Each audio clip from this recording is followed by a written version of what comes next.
Okay, let's welcome former FBI Deputy Assistant Director Danny Coulson. Okay, Danny, here's what we're hearing. We reported it last night. Now we've got the Associated Press picking up on what we reported last night. Profound concerns among law enforcement about pipe bombs, about homemade bombs, just put around the Capitol starting this weekend and through inauguration. Don't know when it will begin, but also IEDs in vehicles as well, parked around the Capitol. Your thoughts on that?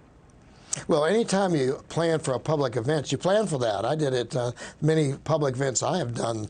IEDs in vehicles are super scary, but there's ways to deal with that. You deal with it through roadblocks, searching commercial vehicles. You do it with Jersey barricades so the vehicles can't drive right into the site and detonate the things. A lot of bomb dogs, and now they have a new type of dog. It's called a vapor wake dog that actually can deter or detect explosive residue in a vapor form from like 20, 30 yards away. There's a lot of techniques they have, a lot of patrol and a lot of physical searches. They can deal with this, but they got to take it seriously.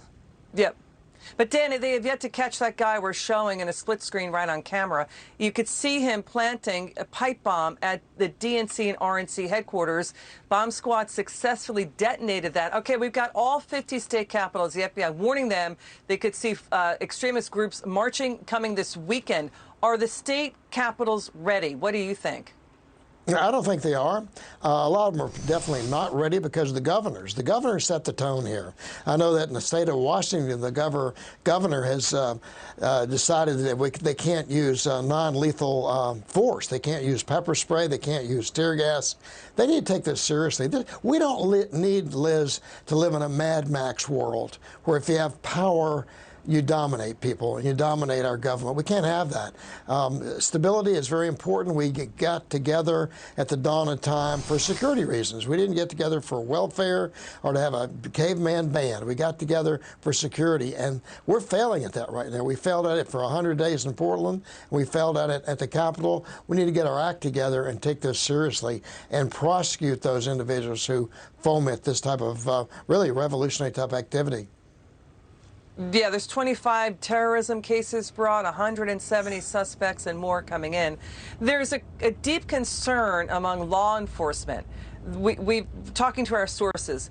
There's a powerful law enforcement push in D.C. to protect it. That's happening now. Zero tolerance. Are you worried that extremists could peel away when they see that happening in Washington and do mayhem in state capitals instead? Oh, absolutely.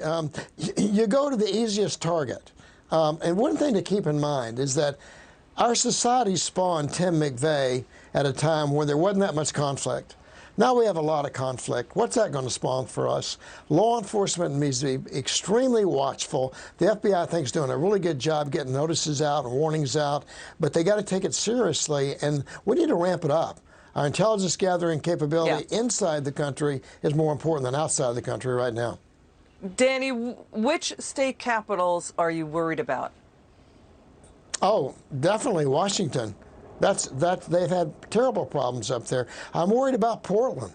I commanded that division for a while. And of course, I live in Texas. Are you worried about Michigan? Texas. Oh, yes, of course, yes.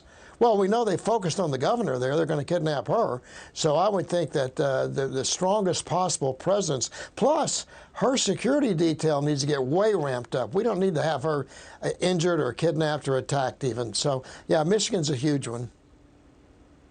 Yeah, and, you know, again, we're watching what the thinking is. There's a potential use of drones to drop IEDs. Oh, yes. This is the worst case scenarios talked about in Washington in law enforcement. 4,000 encircling the perimeter of the Capitol with firearms. So we're going to bring you back on, Danny. We're going to stay on this story as these events unfold and developments come in. Danny Coulson, thanks for joining us. Thank you. I always enjoy it, Liz. It's a pleasure. Same here.